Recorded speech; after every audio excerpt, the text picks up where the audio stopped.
Buenas tardes, distinguidos miembros del Círculo Ecuestre y del Club Tocqueville, señoras, señores, socios, invitados y amigos. Es para mí un honor darles la bienvenida a este acto organizado por el Club Tocqueville, celebrado hoy en el Círculo Ecuestre. El Círculo Ecuestre es una entidad fundada en 1856, con sede en pleno corazón de Barcelona. Es una entidad centenaria dedicada a fomentar la excelencia cultural, el debate intelectual y las relaciones de camaradería entre sus socios. Bajo la presidencia de don Enrique Lacalle y con el apoyo activo de su Junta de Gobierno, de la cual tengo el privilegio de formar parte, seguimos consolidando nuestra misión de ser un espacio de reflexión y de encuentro para los retos de nuestro tiempo. El Club Tocqueville nació con el propósito de prolongar el legado del gran pensador francés Alexis de Tocqueville, promoviendo el análisis riguroso de la democracia liberal, el Estado de Derecho y las transformaciones sociales. En nuestros debates reunimos expertos de diversos ámbitos para profundizar en los desafíos contemporáneos de la política y de la sociedad. En primer lugar, tengo el placer de presentar a la profesora Núria González, doctora en Derecho por la Universidad de Oxford, profesora de Derecho Constitucional de la Universidad de Barcelona, que será la que actuará de moderadora. Y nuestro protagonista hoy es Nicolás de Pedro, director de investigación del Institute of Statecraft de Londres y es investigador principal del CIDOB de Barcelona. Entre sus publicaciones más destacadas figura el informe Rusia y la nueva guerra de la información y el análisis de estrategias de poder del Kremlin en Eurasia, así como numerosos artículos en revistas internacionales sobre desinformación, seguridad europea y política exterior rusa.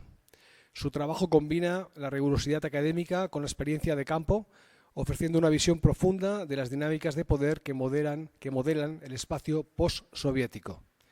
Cerrando este marco de presentación, conviene recordar, como suelo hacer siempre, brevemente quién fue Alexis de Tocqueville, autor del libro La democracia en América, en 1840, y del antiguo régimen y la revolución de 1856. Tocqueville exploró con agudeza los fundamentos y las amenazas de las sociedades democráticas, advirtiendo sobre la tiranía de la mayoría y subrayando la importancia de las asociaciones civiles y la separación de poderes. Su legado ha sido fundamental para el pensamiento liberal moderno, inspirando a generaciones de juristas, politólogos y activistas que buscan compatibilizar libertad individual y bienestar colectivo. Con esta visión histórica y académica les invito a disfrutar con la moderación de la profesora González y con la intervención de Nicolás de Pedro, cuyo análisis sobre el papel de Rusia en el nuevo orden global y las implicaciones para Europa promete arrojar luz sobre el asunto de máxima actualidad. Gracias por su atención y por su participación. Eso se me escucha bien, ¿no? Bueno, sobre todo yo lo que quiero es también empezar dando las gracias al Círculo Ecuestre, como siempre, por acogernos, también a la Fundación Civismo, que nos apoya, y por supuesto a Nicolás de Pedro por compartir esta tarde con nosotros. Una cosa que no se ha dicho, bueno, no se han dicho muchas cosas de su currículum, pero quizás una curiosa, si uno pone tu nombre en Google, es que desde, creo, el año pasado, es el único español que tiene prohibida la entrada en territorio ruso. El gobierno ruso prohibió la entrada a unos cuantos analistas extranjeros y entre ellos estaba Nicolás de Pedro. No sé si eso es indicativo de que verdaderamente eres uno de los principales expertos en temas rusos. Vamos a mantener un coloquio durante los próximos 40 minutos y luego tendremos un tiempo de charla entre todos, algunas preguntas de los asistentes. Yo quería empezar preguntándote, buscando un poco los orígenes del conflicto actual en Ucrania, ¿por qué Rusia ataca a Ucrania en febrero del 22? Sabemos las razones que se han publicitado, la supuesta discriminación a la población rusófona en el este de Ucrania, pero según tu opinión, ¿cuáles son las razones reales que hacen que Putin ataque a Ucrania? Muy bien, pues muchas gracias, Núria. Ahora mismo voy con la pregunta, pero primero quiero dar las gracias, ¿no?, a Club Tocqueville. Muchas gracias por la invitación y al Círculo Ecuestre. Estoy muy honrado, muy contento de estar aquí en Barcelona y muy honrado de estar aquí en esta sala y también rodeado de tantos amigos, ¿no? A los que estoy encantado de ver, así que verdaderamente un gustazo. Y efectivamente estoy en esa lista de sancionados, de personas que no pueden ir, que es, en el fondo es un reconocimiento, ¿no? Por parte del Kremlin, pero claro, es un reconocimiento que puede acarrear, digamos, bueno, pues una serie de resultados, ¿no? de cuestiones pues no necesariamente agradables, ¿no? O sea, que es un reconocimiento un poco de doble filo, ¿no? Así que nada. Y por aligerar eso, bueno, por hacer una broma muy rápida, ¿no? En el tarjetón que habéis elaborado, en mi casa mi mujer está muy sorprendida, me encanta, bueno, habéis cogido una captura en la que salgo sonriente, que es bastante raro, porque en las fotos es verdad que suelo poner cara así de serio enfadado ruso, ¿no? Y viendo esa foto que salgo ahí, que parece un criminal ahí reincidente, pues igual se entiende, pero no estoy por razones académicas, digamos, vetado en Rusia. Entonces, ¿se me oye bien? Perdón, es que con el retorno, ¿sí? ¿Así? ¿Ahora mejor? ¿Sí? Muy bien. Entonces, las razones de la guerra, ¿no? ¿Por qué Rusia invade o ataca a Ucrania en febrero de 2022? Bueno, yo creo que hay dos motivos de fondo y un doble incentivo muy fuerte para el Kremlin, ¿no? Los dos motivos son, uno, Putin y Putin sobre todo, ¿no? Pero digamos la comunidad estratégica que le rodea, pero Putin muy claramente, ¿no? Como marca o demuestra en el ensayo que publica en junio de 2021, él está convencido de que los ucranianos no existen y que Ucrania no tiene derecho a existir y además no debe existir. Esto es una desventaja, una vulnerabilidad geopolítica para Rusia y en consecuencia a eso hay que ponerle fin.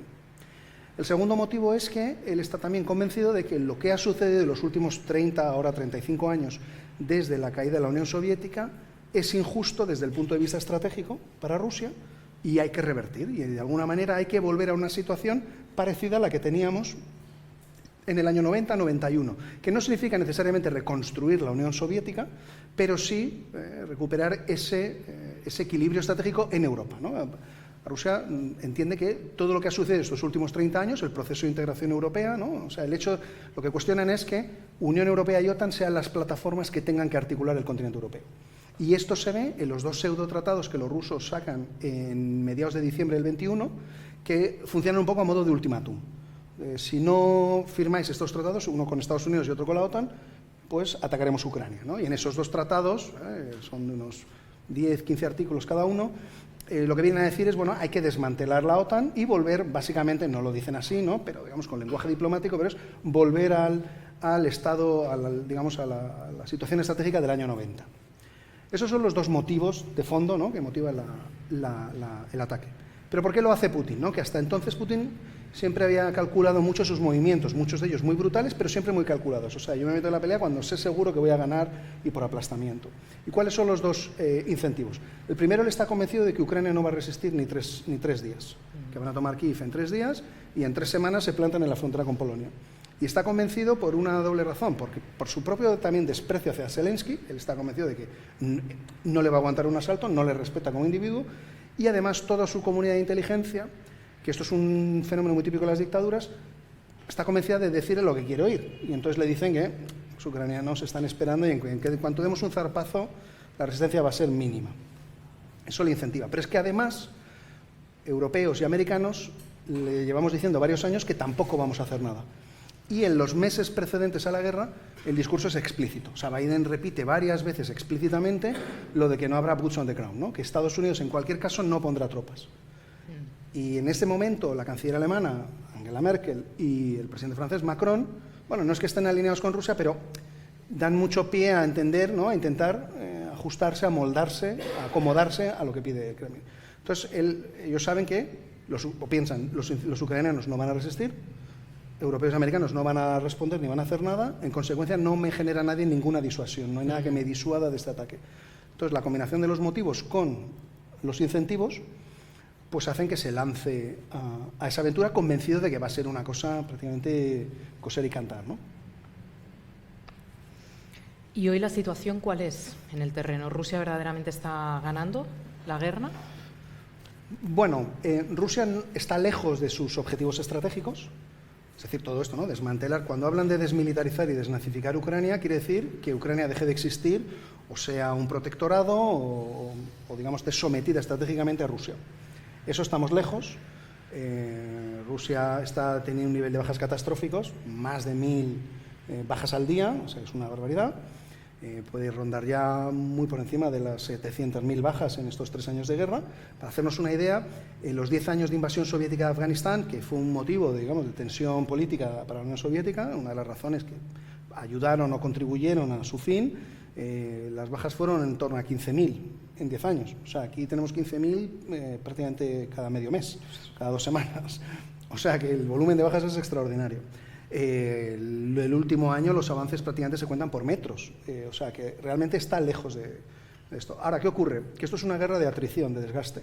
Y en una guerra de este tipo gana el que pierde el que pierde más rápido, digamos, ¿no? Y en este caso, bueno, pues Ucrania tiene una situación complicada. O sea, ninguno está claramente ganando, ¿no? Ucrania no tiene la fuerza suficiente para expulsarlos del territorio que han ocupado los rusos. Y Rusia tampoco para doblegarlos. Y estamos en ese punto, ¿no? Van avanzando algunos metros, es muy costoso. El cálculo del Kremlin es que Ucrania, digamos, flaqueará primero, ¿no? Yo tendré más reserva demográfica y más reserva de suministros. Y más si Estados Unidos deja de apoyar a Ucrania, que esto, digamos, hay ayuda hasta junio. O sea, la ayuda que sigue recibiendo Ucrania es la que estaba aprobada antes. A partir de junio veremos qué pasa. Y entonces el cálculo del Kremlin es que, bueno, a mí me quedan reservas para unos cuantos meses, estoy sufriendo, pero los ucranianos van a sufrir más rápido. Ahora, los ucranianos han dado una muestra de una tenacidad extraordinaria, llevan 3 años resistiendo, de verdad, de una forma milagrosa, y han creado una industria de defensa prácticamente, no de la nada, porque había mucha tradición desde la época soviética, una gran industria de defensa ahí, pero desde luego han creado unas condiciones muy, muy, muy adversas. Una capacidad industrial y de defensa extraordinaria, ¿no? Los ucranianos están ahora produciendo entre 6.000 y 10.000 drones al día. El año pasado produjeron más de 2 millones y el cálculo para este año, la expectativa es 4,5 millones. De drones de esos que se llaman de primera persona, ¿no? Son los que está el operador con unas gafas y lo maneja con un mando.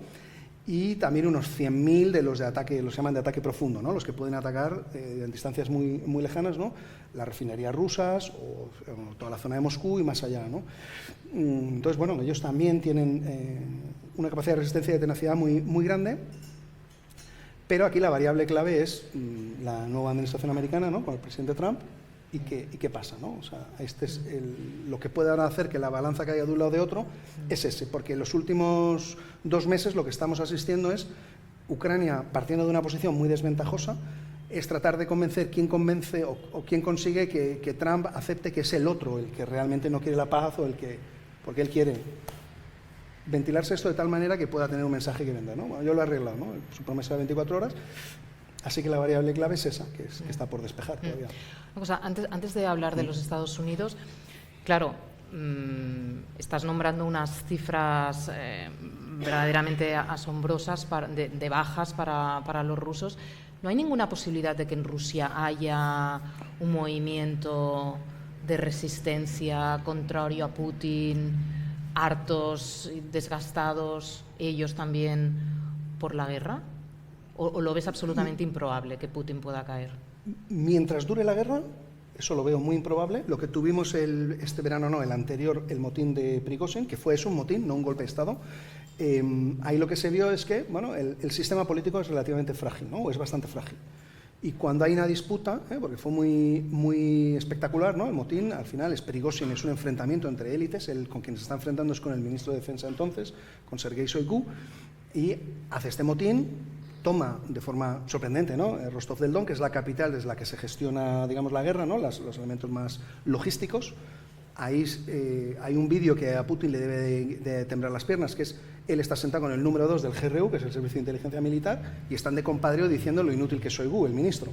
Y a partir de ahí montan una caravana de unos 1.000, 1.500 individuos que van hacia Moscú. Y lo que sucede es que ni la Guardia Nacional ni el Ejército hace nada. Y esto es muy interesante porque no hacen nada es pues a ver qué pasa. Y como yo no sé cómo va a acabar esto, pues yo me quedo aquí esperando porque a lo mejor este que está marchando hacia Moscú, pasado mañana es el presidente. Putin huye de Moscú y está en un búnker medio desaparecido 48 horas. O sea que el sistema es frágil. Ahora, más allá de esto, ¿no? Luego Prigozhin sabemos cómo acaba, ¿no? Sorprendentemente se monta con su número 2 en un avión y el avión se estrella, ¿no? Que hay el chiste con el de los usos horarios, ¿cómo era el chiste? A ver si lo cuento bien. Sí, bueno, que llama a la viuda antes de que el avión se estrelle, ¿no? Por un error con los usos horarios. Ahora no me acuerdo del chiste, perdón.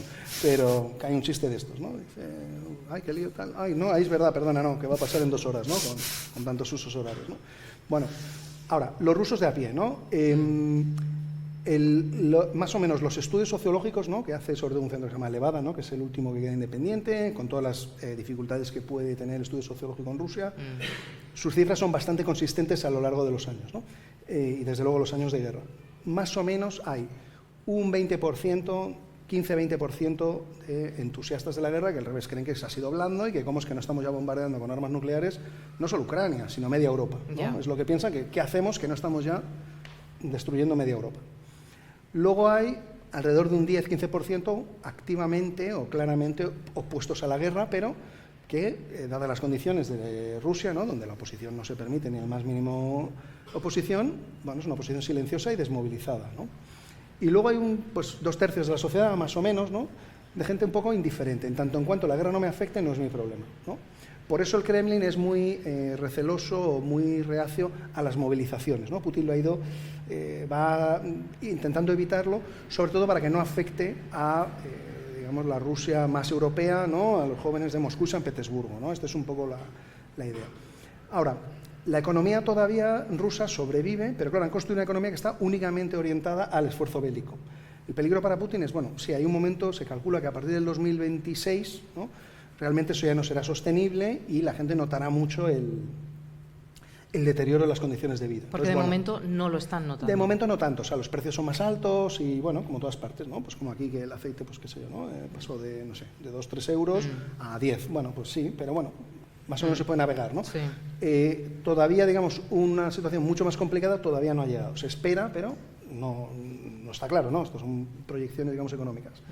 Ahora, uno de sus problemas es, para Putin, si la guerra para, ¿no?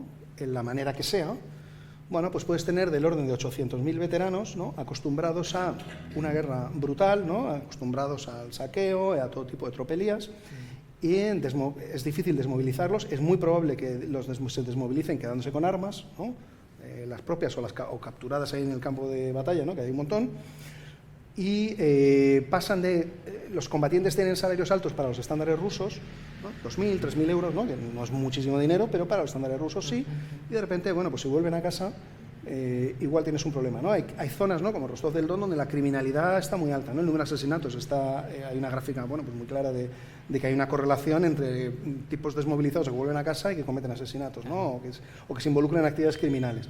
Eso también es un incentivo para, bueno, pues voy a emplearlos en otro frente, ¿no? Para mantener esta maquinaria, ¿no? Ahora, el Kremlin siempre vive con la paranoia de que todo eventualmente, o sea, en cualquier momento, súbitamente todo puede colapsar, ¿no? Un poco también por efecto de la Revolución Rusa y sobre todo el colapso de la Unión Soviética. O sea que, bueno, quizás su miedo tiene algún fundamento, pero desde luego no hay indicadores, no hay nada que nos sugiera que hay ahí larvándose un movimiento de protesta. Tampoco hay ese entusiasmo por Putin, tampoco existe, ¿no? O sea, es mucho más fácil encontrar lo que yo llamo un poco jocosamente mariachis de putinistas en Europa que en Rusia, ¿no? Esto es como en los años 60-70 era mucho más fácil encontrar comunistas fuera de la Unión Soviética que en la Unión Soviética, ¿no? Donde todo el mundo sabía cuál era la realidad del sistema, ¿no? Aunque no lo comentaran en público y fuera todo conversaciones en privado, ¿no? Pues ahora es un poco lo mismo. Entonces, mientras él sea un zar temido, ¿no? Y parezca que tiene al alcance de la mano victorias, ¿no? O imponerse sobre Occidente, entonces seguirá siendo respetado. Si no, bueno, su posición puede verse cuestionada, ¿no? Y desde luego para él es supervivencia política y puede ser también supervivencia física, dada la naturaleza de la política en Rusia. O sea que veremos. Antes citabas al presidente Trump. Es verdad que su estrategia con Ucrania ha sorprendido mucho a la población europea. ¿Tú cómo explicas la estrategia de la nueva administración americana? Bueno, aquí con prudencia, ¿no? Obviamente, porque Trump juega la impredecibilidad, ¿no? Y lo que dice hoy puede mañana cambiarlo, o sea que eso obviamente está ahí, ¿no? Yo creo que, claro, él agita el tablero mucho, ¿no? Tanto que lo que estamos asistiendo, yo diría que no es ni una transformación, o sea, yo diría que no es una transformación del sistema internacional, es una auténtica mutación. Y entonces yo creo que Trump refleja intuiciones, ideas u obsesiones propias, con también algunas cosas de fondo que están en el pensamiento de la comunidad estratégica norteamericana, o sea, que van más allá de él, ¿no? Y una es que hay una corriente fuerte en Estados Unidos, ¿no?, de aislacionistas, esto ha habido siempre, en la Guerra Fría, antes, después, y está ahí. Y luego hay una percepción, ¿no?, que en el caso de Trump es muy clara, ¿no?, esta idea de que esta hegemonía o este sostenimiento de este orden internacional que llamamos liberal, con instituciones multilaterales y normas, el rules-based order, ¿no?, el orden basado en reglas, pues que es un coste, y que les supone un coste y una carga que les impide competir en igualdad de condiciones con China y con otros. Y que por qué van a tener, su pensamiento es que por qué voy a tener yo que pagar la factura, ¿no? En lo que tiene que ver con los europeos, también está claro que, a Trump la Unión Europea no le gusta, o sea, lo ha dicho muy explícitamente, no lo voy a repetir, pero todos hemos oído lo que ha dicho de la Unión Europea. Y luego él está convencido de una idea que es errónea, pero él está convencido, ¿no?, que es que los europeos dependemos profundamente de la garantía de seguridad que tenemos de Estados Unidos desde el final de la Segunda Guerra Mundial.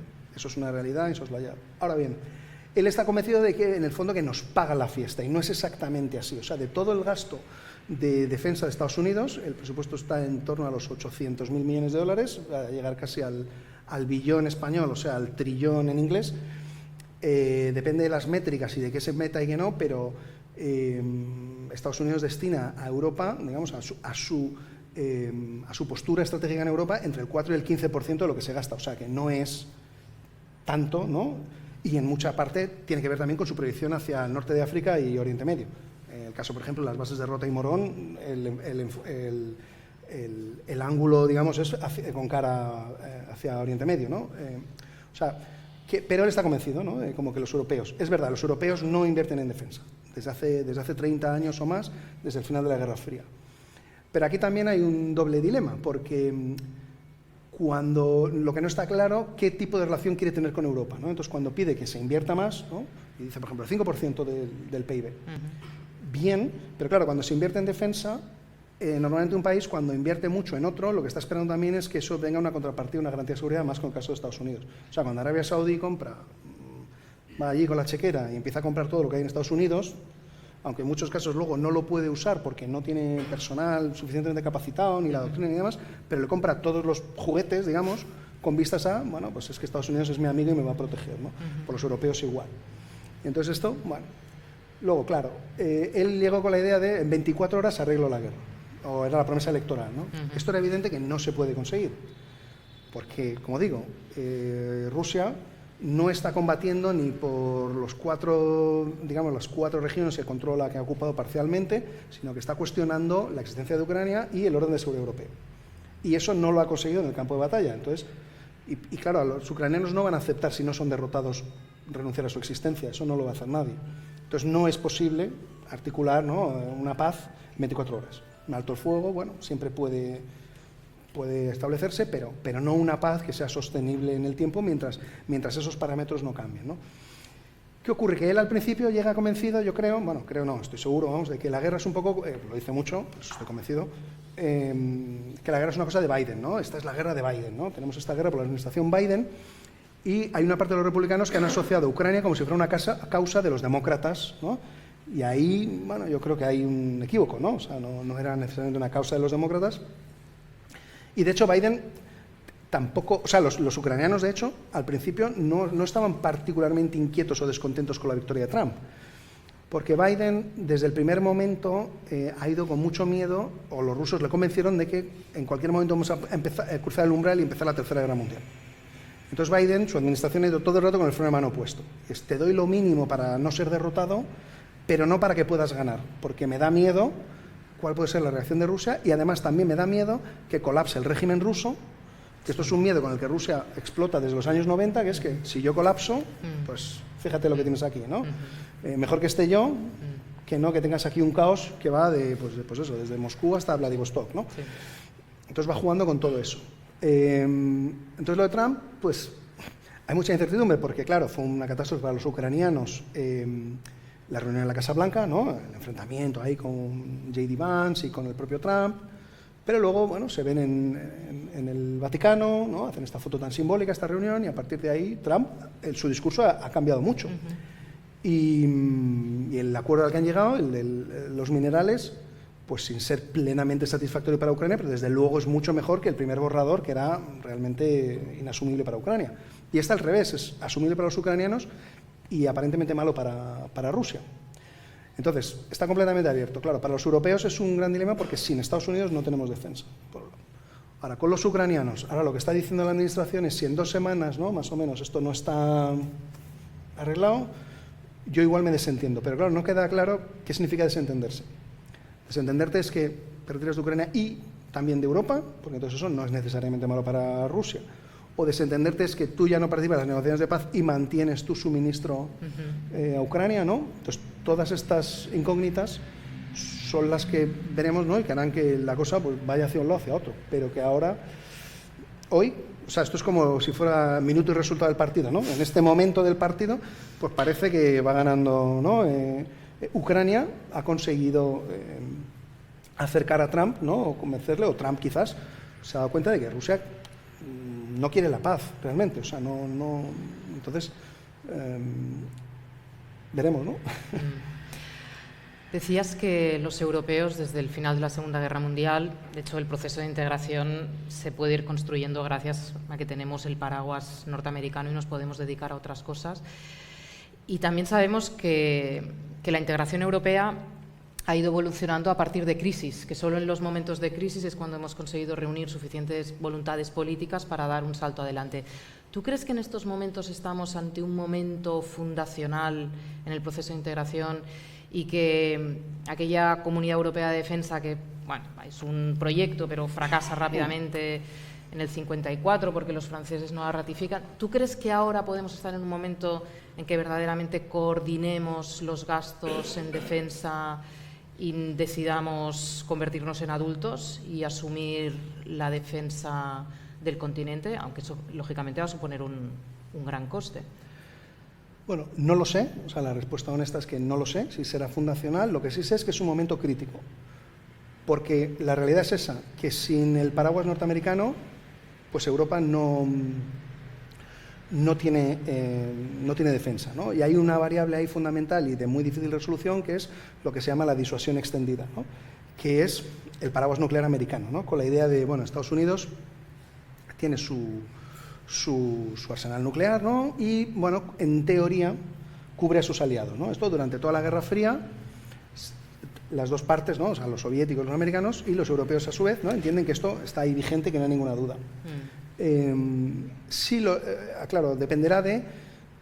O sea, aquí una variable muy importante es si a lo que estamos es, cuando Hegseth, ¿no?, el secretario de Defensa, viene a Europa y habla de que hay que ajustarse y adaptarse a las nuevas realidades estratégicas, que eso quiere decir que ellos quieren fijarse en el Indo-Pacífico, ¿no?, y que su obsesión es China y proyectarse hacia allá. O sea, ellos básicamente están priorizando teatros, ¿no?, su percepción es que no tenemos capacidad para cubrirlo todo y tenemos que priorizar este teatro. Yo personalmente creo que hay que priorizar los adversarios, no los teatros. O sea, creo que esto es un error, pero bueno, esa es otra conversación. Pero lo que está claro es que quieren eso. Ahora, lo que quieren es un reparto de tareas y que los europeos asuman más parte de su carga. Es verdad que los europeos, pues como digo, han disfrutado del dividendo de la paz los últimos 35 años y la realidad es que prácticamente ningún país europeo tiene unas fuerzas armadas capaces y suficientes, ¿no?, para afrontar. Siquiera Francia. Bueno, Francia quizás sí, ¿no? O sea, Francia es probablemente el más, bueno, seguro, ¿no?, además tiene su capacidad nuclear, y quien está en marchas forzadas generando una fuerza terrestre muy impresionante son los polacos, ¿no? Y luego Finlandia también tiene unas fuerzas armadas bastante competentes, y luego con su tamaño también, bueno, suecos y noruegos, ¿no?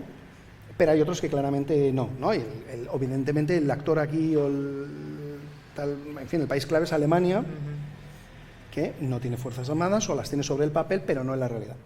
Entonces, si será un momento fundacional o no, es muy difícil de anticiparlo, porque ahora parece que sí, ¿no? Evidentemente, la primera reacción de todos los europeos ha sido uy, hay que espabilarse, porque sí que hay un consenso fuerte de que la relación tal y como la conocíamos con los americanos ya no está.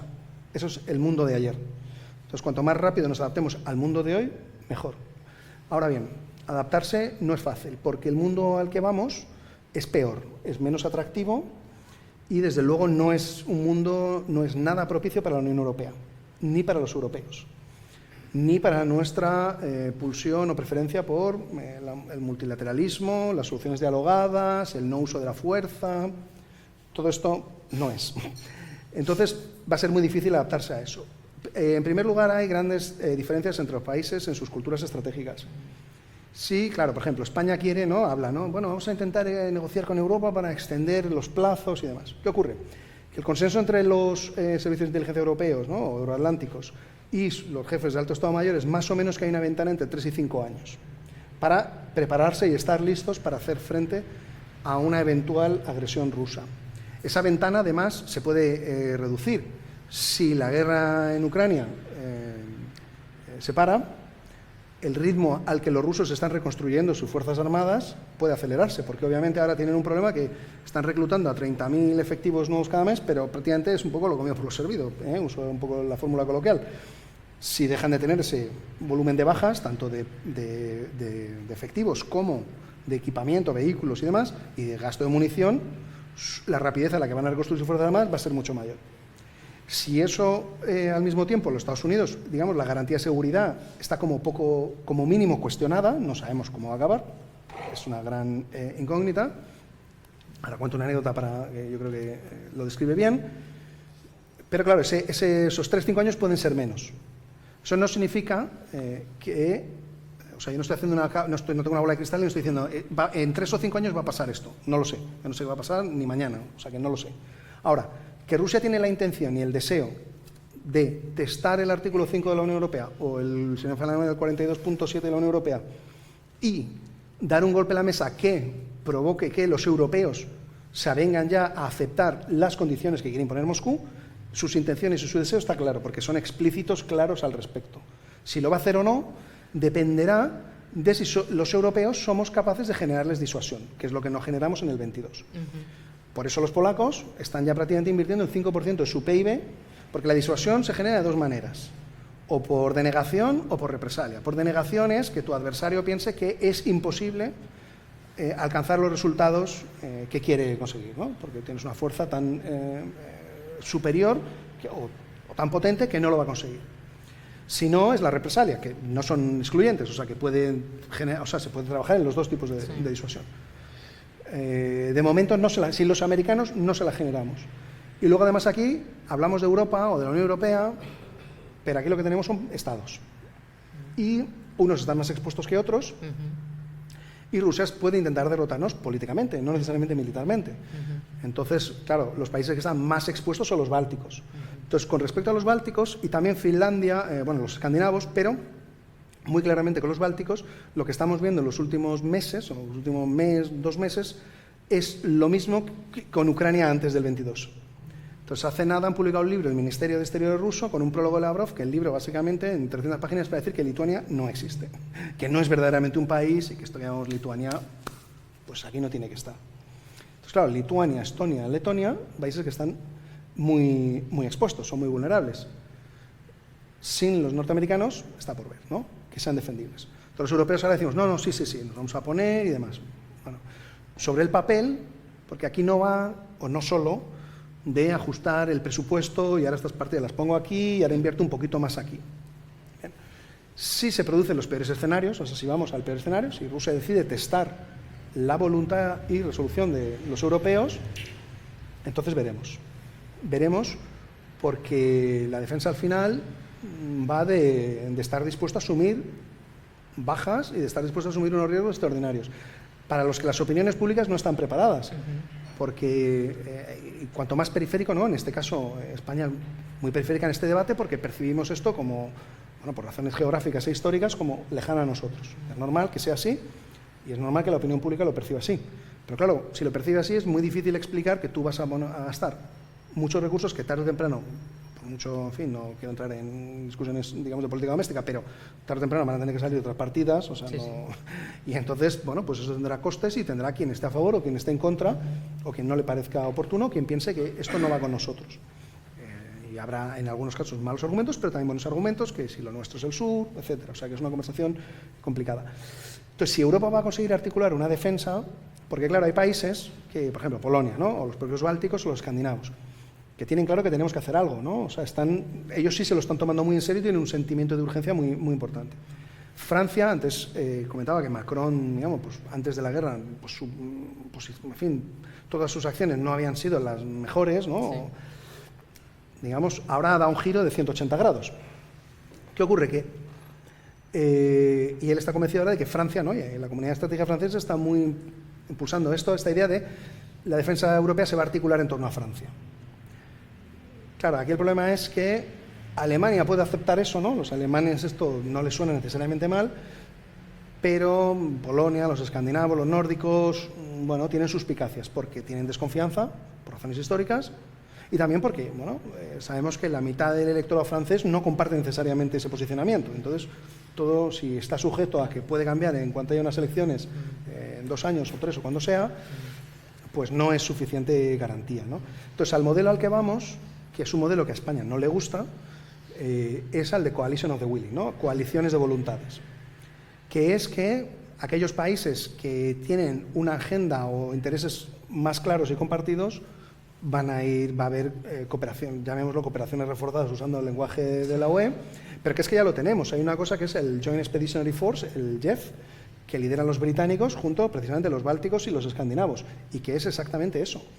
Es una cosa que parece que es de la OTAN, está dentro del paraguas de las cosas que OTAN ve con simpatía, pero es un foro paralelo. Y los alemanes tienen otro y lideran una iniciativa dentro de OTAN para la zona báltico-nórdica, que en el fondo, bueno, pues son los mismos objetivos, pero da la impresión de que rivalizan, ¿no? Entre el JEF y la iniciativa dentro de la propia OTAN.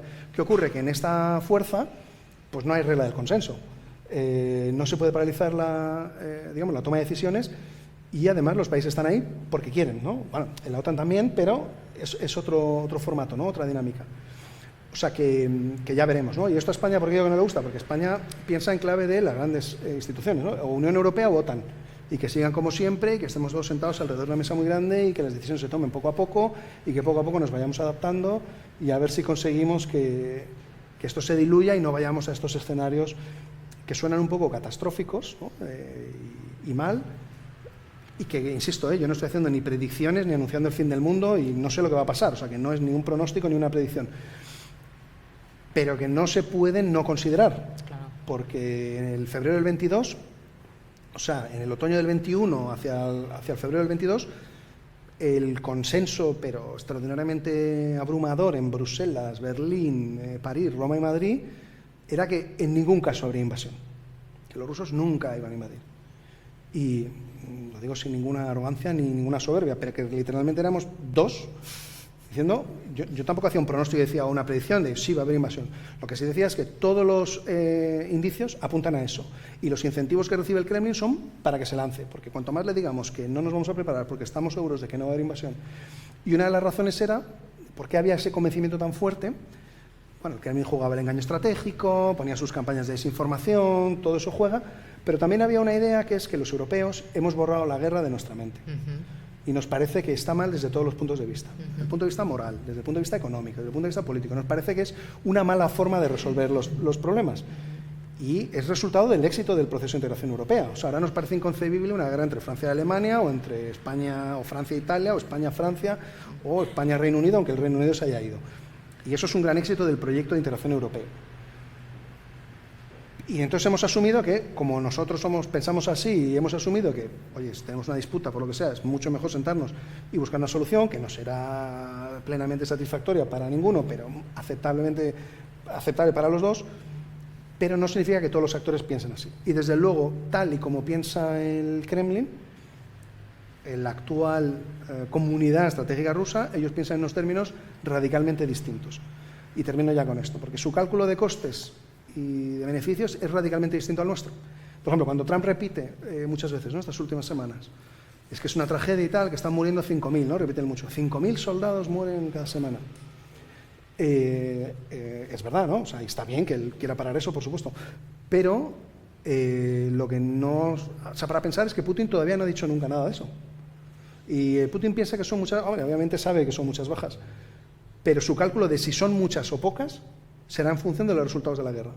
Si la guerra consigue lo que él piensa que es revertir una injusticia histórica y volver a la situación que teníamos en el contexto de la Guerra Fría, en cálculo histórico dirán, han sido pocas, han sido las que tenían que ser para conseguir un objetivo tan importante. O sea que, en cambio, a nosotros, bueno, nos parece inconcebible, ¿no? Así que complicado. Bueno, yo creo que quizás es el momento de abrir el diálogo con los asistentes. Entonces, si quieren realizar alguna pregunta, no sé si hay algún micro que se pueda usar. Sí, Josep Lluís, no sé si hay.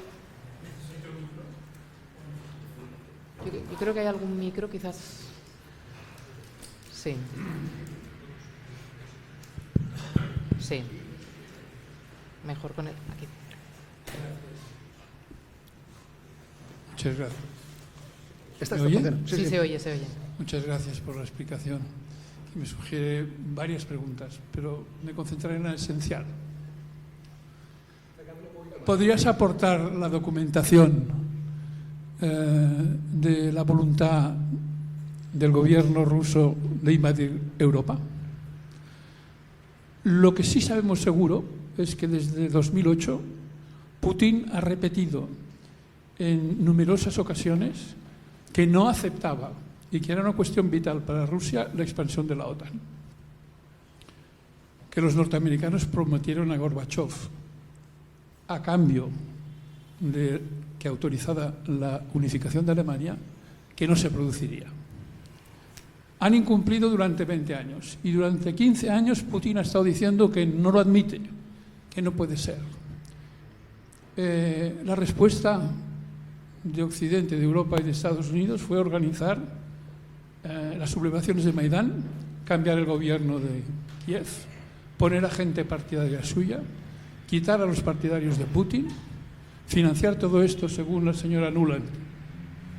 ¿Sabes quién es? La secretaria de Estado para Europa, que confesó en Estados Unidos o manifestó que se había gastado 5.000 millones para ganar voluntades en Kiev. Es decir, que no hay duda de la interpretación, no hay duda de la iniciativa americana y europea en organizar el golpe de Estado de Maidán, que produjo a su vez una secuencia de conflictos que se superponen, civiles, etc., que llevó a la declaración de independencia de 2 provincias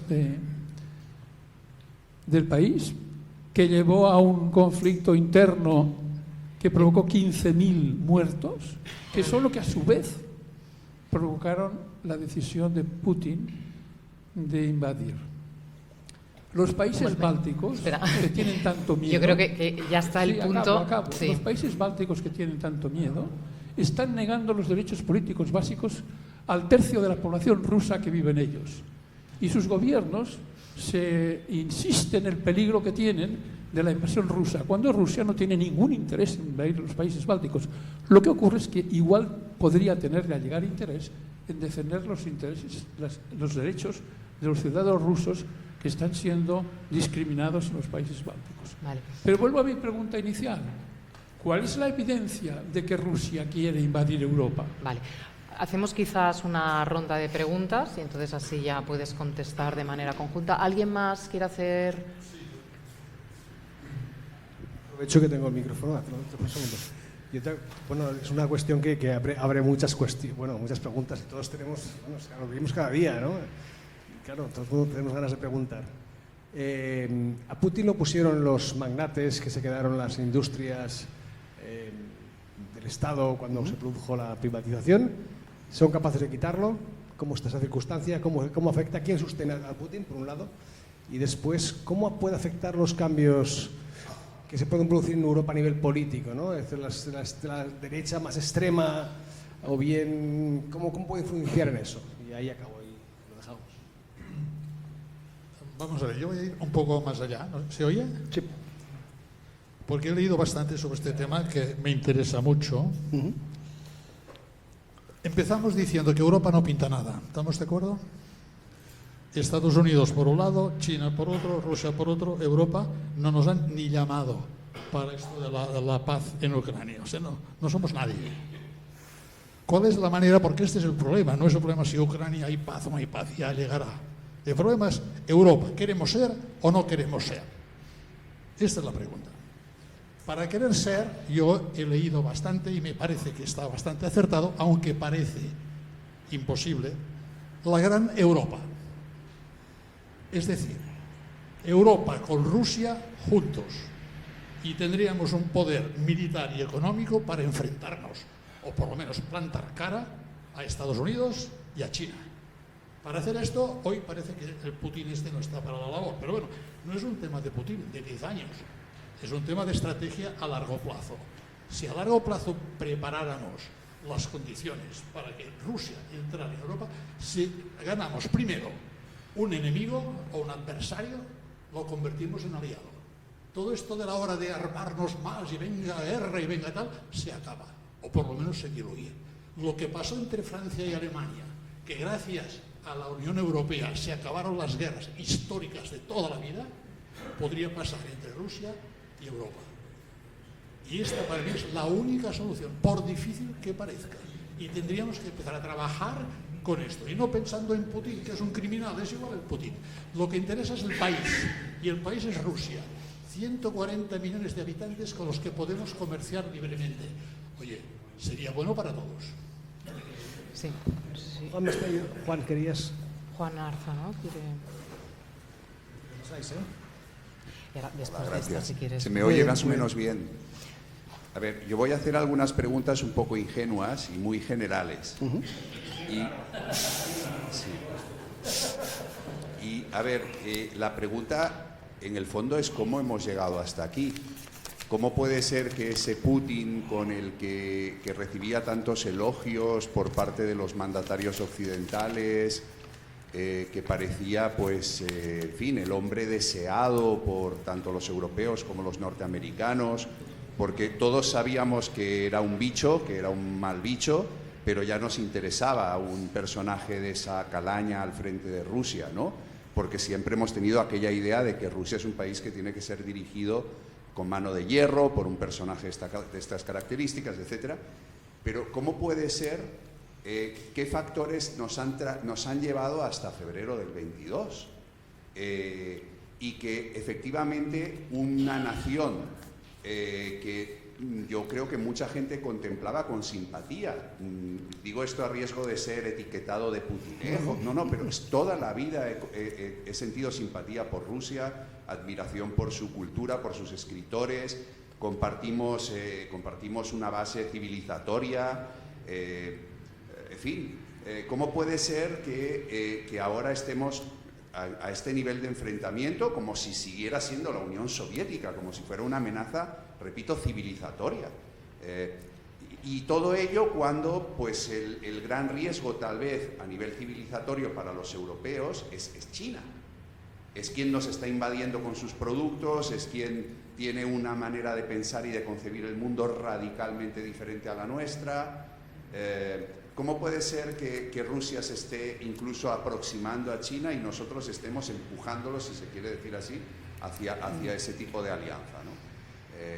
Insisto, es una pregunta muy general, pero ¿qué ha pasado aquí?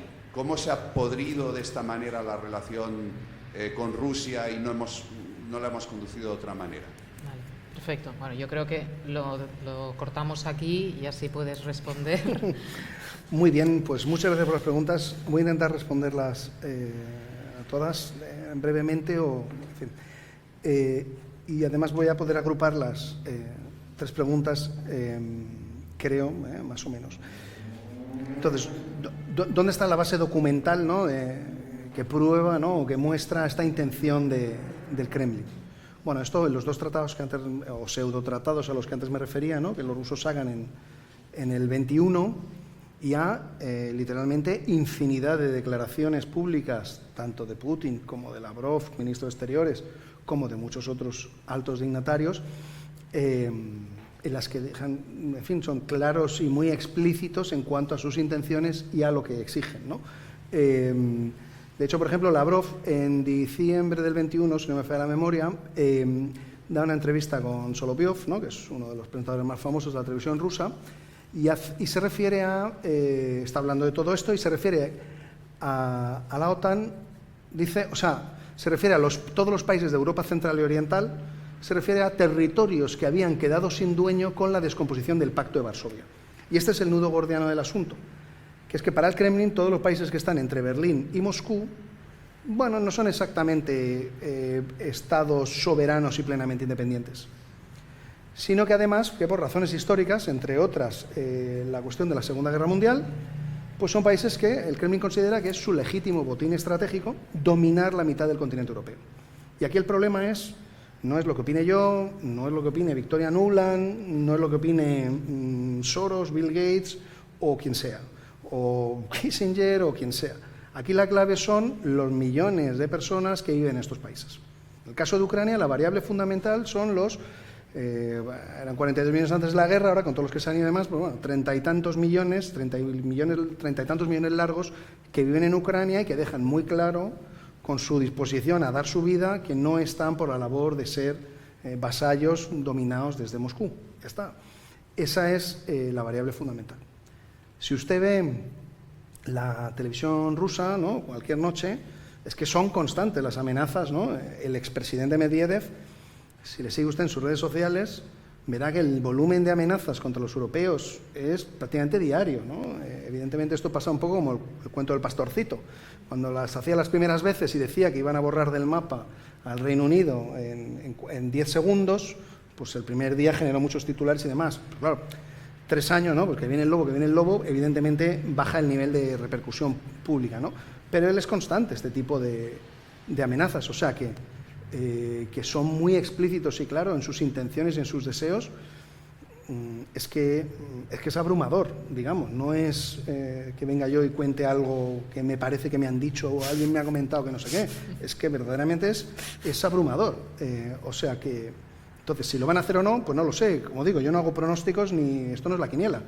Dependerá de la capacidad de disuasión. Y paso a que ya sé que no le he convencido, pero la respuesta es esa que le comento con toda cordialidad, que no. Paso a su pregunta. Lo que usted describe es claramente la política de la Unión Europea o de antes de la Unión Europea, o sea, de los últimos 50 y tantos años, que viene en origen de la Ostpolitik alemana, de la época de Willy Brandt, con la idea de vamos a llevarnos bien con los alemanes.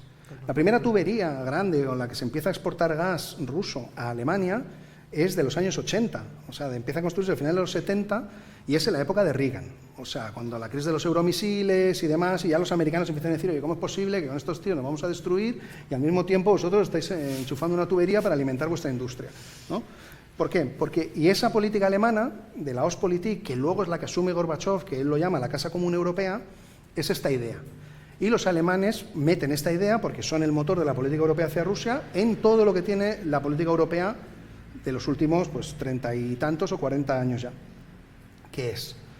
Bueno, Rusia no quiere integrarse como miembro de la Unión Europea, no quieren, ¿no? Ellos han sido explícitos, pero que no lo digo yo, que lo dicen ellos, que nunca han querido, ¿no?, ingresar como miembros en la Unión Europea. Pero Gorbachev estaba cuando la Unión Soviética. No, pero la Unión Europea como tal, o sea, existían las comunidades europeas, o sea, después de Gorbachev hablaba de Casa Común Europea, tampoco hablaba de otra cosa. Luego, perdón, no sé si ha sido usted o usted que mencionaba esta promesa. A ver, esta promesa que lo dijo el propio Gorbachev. Esa conversación versaba exclusivamente sobre el territorio de la antigua República Democrática Alemana, que no iba a haber tropas estadounidenses en el conjunto de Alemania, se incorporaría a la OTAN, es decir, toda la Alemania unificada sería miembro de la OTAN, pero no habría ningún despliegue, ninguna tropa de OTAN en el territorio de la antigua RDA. Y eso se ha cumplido hasta hoy. Bueno, y se sigue cumpliendo el acta de OTAN-Rusia del año 97 y sigue habiendo las tropas que hay de americanas, de OTAN, de todos los países miembros de la OTAN, y los estados bálticos son tropas rotatorias, o sea que se sigue cumpliendo la letra escrupulosamente de lo acordado. Pero, entonces, el nudo gordiano y por lo que se ha quebrado esto, es decir, vamos a ayudar a Rusia a modernizarse porque nos interesa, que es lo de los alemanes, porque además los alemanes también, por razones históricas, ¿no?, de una sensación de carga de culpa, de conciencia por la Segunda Guerra Mundial, etcétera, etcétera, pero también por puro interés.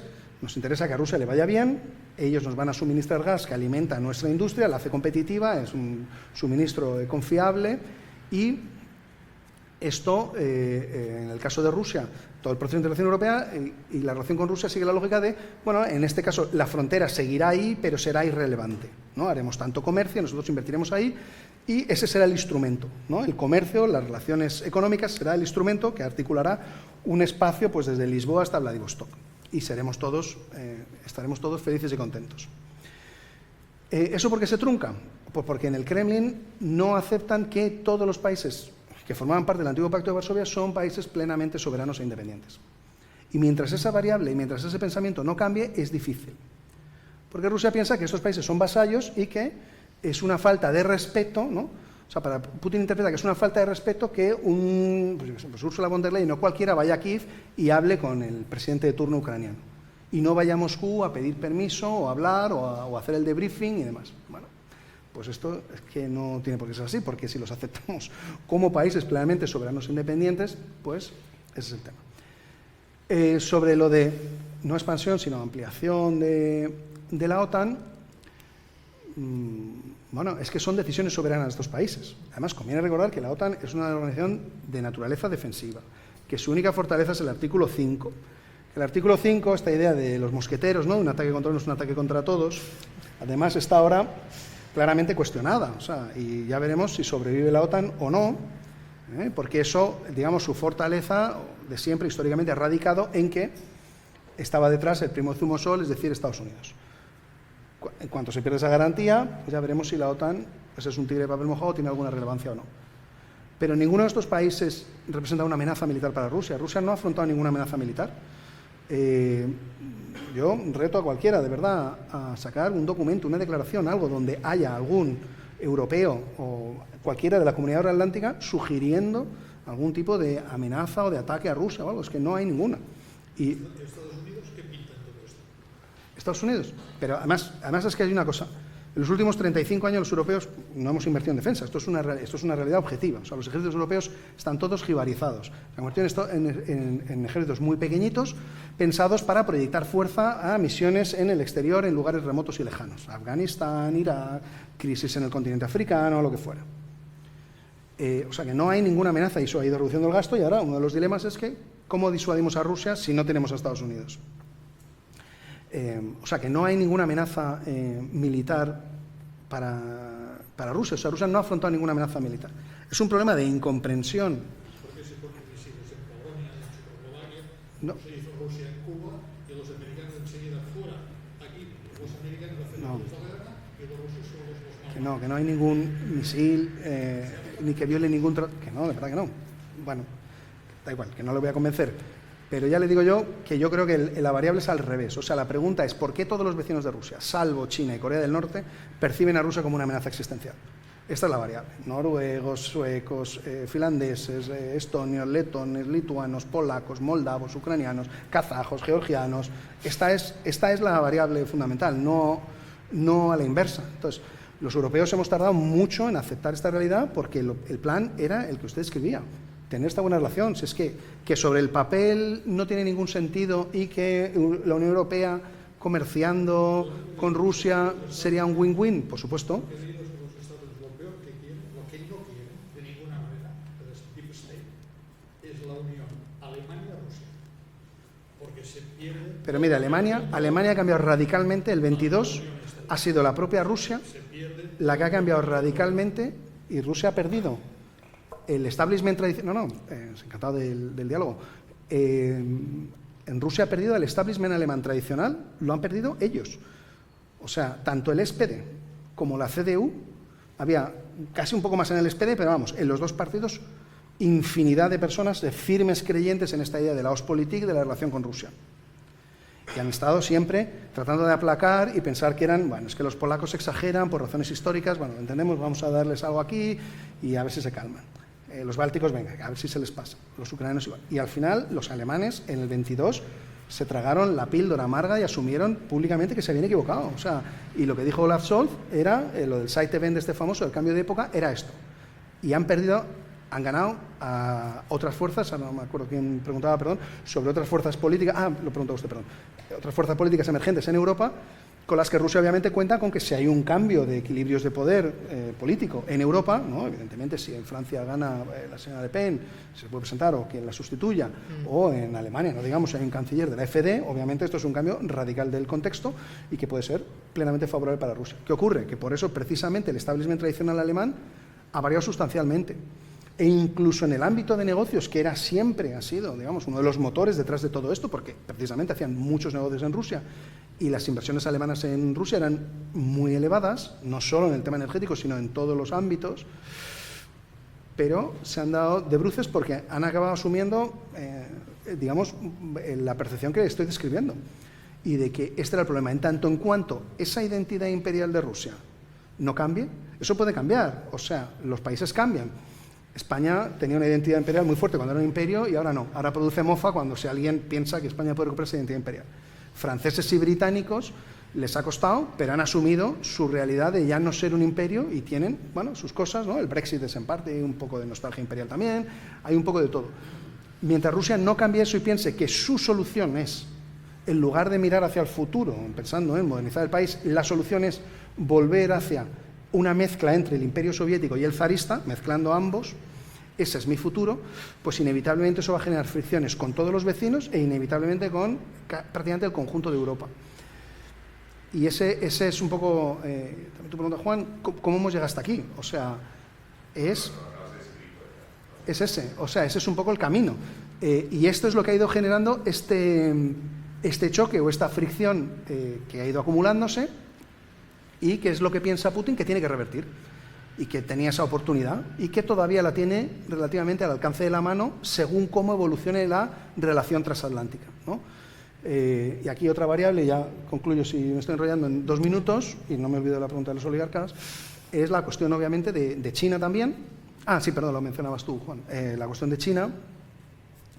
Que claro, una de las que antes no lo he mencionado, una de las motivaciones también de fondo, ¿no?, de Trump, que refleja un pensamiento que está muy metido en la comunidad estratégica de Washington, es esta idea de hacer, lo han llamado el Nixon in reverse, ¿no? O sea, cuando Nixon va allí o sea, hace toda la relación con la China de Mao, con la idea de alejarlos de los soviéticos. Bueno, ven que hay una fricción fuerte entre la China de Mao y la Unión Soviética, con Stalin, luego con Khrushchev, y es eso, ¿no? Esta idea de, bueno, pues si tiene discrepancias con mi enemigo, entonces hay una parte en Washington que dice, bueno, si nos vamos a focalizar en el Indo-Pacífico, ¿qué sentido tiene, no? ¿Por qué no llevarnos bien con Rusia y así los alejamos de China? Bueno, yo, o sea, entiendo el planteamiento, pero los resultados más probables es lo que ya estamos viendo, que es que la relación entre Rusia y China tiene una dinámica propia y que además ellos, el objetivo que comparten es que ahora hay una oportunidad histórica, los rusos piensan que es los últimos 30 años, los chinos lo llevan hasta los últimos 500, pero que es de poner fin a la hegemonía de Occidente. Y ese objetivo, esa idea la comparten. Y cuando hablan, yo recomiendo a todo el mundo ver, en marzo del 23 Xi Jinping visita a Putin en Moscú, y cuando están despidiéndose, ¿no?, cuando está terminando la reunión, y están ahí las cámaras, y saben que las cámaras están ahí, obviamente, y lo hacen de cara para que el mundo lo vea, Xi Jinping le dice uno de los lemas que lleva repitiendo, que es prácticamente un lema casi semioficial los últimos 7-8 años, que es esta idea de los cambios no vistos en 100 años. Y le dice a Putin, mi querido amigo, estamos asistiendo y dirigiendo cambios no vistos en 100 años.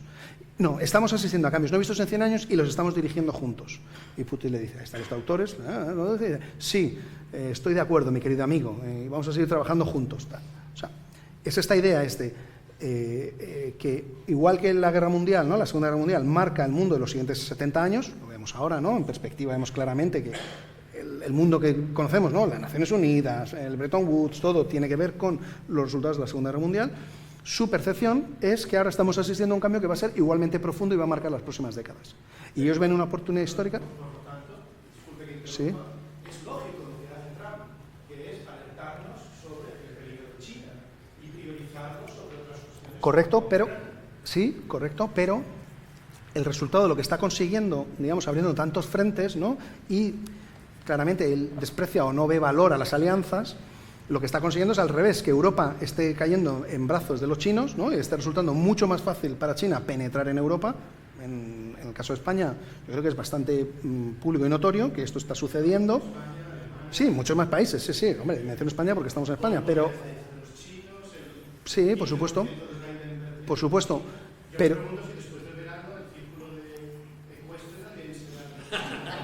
Bueno, eso no lo sé, no es para mí la pregunta, pero el resultado, lo que estamos viendo es claramente que para China que el vínculo transatlántico se rompa o se erosione es un interés estratégico que lleva persiguiendo muchos años y que ahora, bueno, pues lo ve al alcance de la mano. Rusia también, porque ve que entonces si no están los americanos, yo puedo ser el actor militarmente dominante o que pueda imponerse militarmente en buena parte de Europa, si no toda.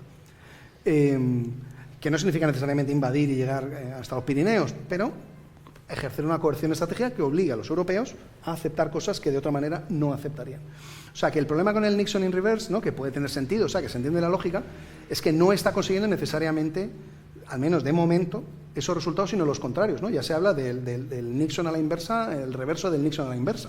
O sea, que puede conseguir eso, y la relación entre Rusia y China es mucho más profunda de lo que parece. Desde luego, mientras esté Putin ahí, que se ha reunido más de 40 y tantas veces, deben ser ya 42, 43 veces con Xi Jinping en los últimos 8 años o así, ¿no? Xi Jinping ahora está 4 días en Moscú, o sea que tiene una relación forjada muy sólida y se iban preparando para este momento desde hace varios años. Entonces, de momento, o sea, aún compartiendo el análisis, pero los resultados, digamos, de ejecutarlo así no parece que sean los que vayan a generar los resultados deseados, ¿no?, o esperados de ese movimiento. Pero bueno, ya veremos, da igual, no tengo bola de cristal tampoco para eso. Y creo que solo me falta la cuestión de los oligarcas, ¿no?, el poder en Rusia. Claro, con los oligarcas eran oligarcas en los 90, cuando se produce ese colapso soviético. Ahí hay una mezcla o una combinación de 3 o 4 tipos de actores, ¿no? Y por un lado está estos que se convierten en oligarcas, ¿no?, que son pues personas avispadas, ¿no?, con olfato para los negocios, y que en ese contexto caótico y, bueno, pues un poco brutal e inestable consiguen enriquecerse extraordinariamente. Ahí confluyen también crimen organizado, remanentes del KGB, y ahí eso es lo que genera realmente lo que es el Estado, el sistema político ruso se genera en esa combinación de esos 3 elementos. Los oligarcas en los 90 sí son oligarcas en la medida que tienen poder, ¿no? Y hay 2 muy famosos, ¿no?, Boris Berezovsky y Vladimir Kuczynski, que juegan un papel crucial en que Putin llegue al poder y consolide su poder cuando él llega. Pero de las primeras medidas que él toma, Putin es, y sigue siendo, en mi opinión, un soviético oficial del KGB, esa es su naturaleza, digamos, es lo que está en su espina dorsal, y él lo que hace es, al primero que se lleva por delante es a Berezovsky, que es al revés, el que más le ha ayudado y el que tenía un papel muy prominente en la época de Yeltsin. Y ahí Putin ve claro que igual que me ha puesto me puede quitar o puede pensar que... tal, y se lo deja muy claro. Entonces hay una reunión famosa, ¿no?, cuando lleva 1 año o 2 quizás, ahora no recuerdo exactamente, pero vamos, al poco de estar en el poder, en los que lo reúnen en una de estas mesas gigantescas que tiene allá, y les viene a decir un poco esto, ¿no?, que bueno, podéis seguir enriqueciéndoos, podéis seguir con vuestros negocios, pero recordad que el poder lo tengo yo y que servís al Estado, ¿no?, que el Estado está por encima de todo y tenéis que contribuir. Quienes lo aceptan, bueno, pues pueden mantener su posición, y quienes no, quienes se enfrentan ahí, el que se enfrenta públicamente ahí en esa reunión que está grabada y está, en fin, que se está viendo fuera de esa sala, es Jodorkovsky. Jodorkovsky se enfrenta a él, yo creo que convencido de que es tan poderoso y que está en negocios con las grandes petroleras, ¿no?, me parece que era con ExxonMobil, con el que había firmado un gran contrato, y es, bueno, pues es el que usa de cabeza de turco o chivo expiatorio para dejar claro el mensaje, de aquí mando yo. Entonces, los oligarcas, en mi opinión, han ido perdiendo poder y ya no son realmente oligarcas, sino que son magnates. Entonces, tienen un nivel de influencia, financian y están al servicio del Kremlin, o cuando el Kremlin les pide, más bien, cuando el Kremlin les pide algo, están ahí. Entonces, la relación no es tanto dependencia. Que en una eventual transición, cambio político, pudieran volver a jugar un papel, puede ser, pero ahora es difícil, porque los que quedan, o los que son ahora, que han ido creándose nuevos también, yo no los veo, evidentemente, pues por su propio perfil, ¿no? Ellos, obviamente, bueno, pues estarían mucho más cómodos volviendo a los buenos viejos tiempos. De yo me compro el Chelsea, tengo el yate amarrado aquí en Barcelona y luego me voy a Mónaco al casino, ese tipo de cosas, ¿no? El propio Solovyov, ¿no?, que el presentador de tele, pues ya no puede, una de las cosas que no puede hacer es ir a su mansión en la Toscana, ¿no? Y está ahí todo el día, no lo dice, pero una de las razones claramente de por qué está tan enrabietado es porque no puede ir a su casa, ¿no? Entonces, ¿podrían acabar jugando un papel? Sí, pero realmente tienen menos poder de lo que a veces sugiere, porque es que una diferencia fundamental entre Rusia y, en mi opinión, Occidente, ¿no? Yo ahí haría una frontera muy clara, es que aquí alguien, si es muy rico, normalmente es poderoso, ¿no? ¿Por qué? Porque hay todo un entramado jurídico detrás, ¿no? Que no vemos o que está ahí, pero que genera la civilización, ¿no? Y la seguridad jurídica. En Rusia uno tiene dinero porque es poderoso, no a la inversa. Uno puede tener dinero y no es poderoso, sino que con el poder viene la riqueza. Y ahí es como la relación es inversa. O sea que ellos tienen unas posiciones más frágiles de lo que parece, ¿no? Recordaremos Abramovich, ¿no? Los primeros compases, ¿no? Cuando hay esta innovación en Estambul, está ahí un poco como si fuera un becario casi tomando notas, ¿no? Y hay un poco a lo que le digan, ¿no? Que nos parecería inconcebible el equivalente europeo o americano de su figura, pues en una reunión y que estuviera ahí un poco con los cuadernos y tomando notas, ¿no? Nos parece como que, uy, pero ¿cómo es posible que el CEO de X empresa, ¿no? esté aquí tomando notas? O sea, que son menos poderosos. Ahora bien, ¿pueden acabar jugando un papel? Puede ser, pero él les ha ido obligando, Putin, ¿no? Ha ido creando un entorno cada vez más represivo y de más control, ¿no? En los 2 últimos años clarísimamente, y es a que reduzcan el número de pasaportes que tienen, que traigan la riqueza o parte de la riqueza a casa, que no significa que quienes rodean a Putin son más ricos realmente que los oligarcas de los 90, probablemente muchos de ellos. Muchos de ellos, ¿por qué se llevan el dinero o se han llevado dinero fuera de Rusia? Porque fuera de Rusia y particularmente en Europa hay seguridad jurídica. Ya está. Entonces puedes estar tranquilo por la noche, ¿no? O sea, te pueden pasar cosas, pero bueno, lo que tienes en el banco en principio seguirá ahí al día siguiente. Si el banco está en Moscú, pues es más dudoso, ¿no? No tiene oposición.